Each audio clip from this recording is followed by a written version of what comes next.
BAYO ni ahithuria ndeto ciake na Pastor KANYARI iria ciatiga andu matagwitikia. BAYO ahithuria ndeto ici muingi-ini kugerera show ya reality ya O Sisters iria marekana andu ta Miri wa Jesus na Size 8. BAYO na Pastor KANYARI mena ciana igiri hamwe na manaikarania ta muthuri na mutumia, no thutha magiuka gutigana na njira yari ya magigi muno guku social media kana muingi-ini. In that reality show ya O Sister, akorwo agikana Pastor KANYARI hatharani akiuga he has never been her husband, akiuga no guikarania maikaranagia tu, na in that process magikorwo magitanahirwo na ciana igiri.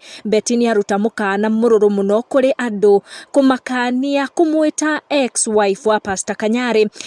Agikinyiriria ati Pastor KANYARI ndamuhikitie and she has only been married once kuri muthuri wake Tash. Muthuri akorwo akiuga he's a handsome husband urio muhikitie ihinda riri, akauga Pastor KANYARI kuri we is just an ex, na mundu ndagitinda agicoka thutha kuri ma ex make, na andu aria magicokaga dustbin gukorwo makirora kiria kiriho no andu aria makigurukite. Na akorwo akiruta mukana mururu muno, akauga ndakanaigua gitwo ringi ex-wife wa Pastor KANYARI. Akauga Pastor KANYARI was just an ex uria magikorirwo magigia ciana nake. Gukinya ndeto icio hau, make sure ni wa turn on your notification na wa subscribe.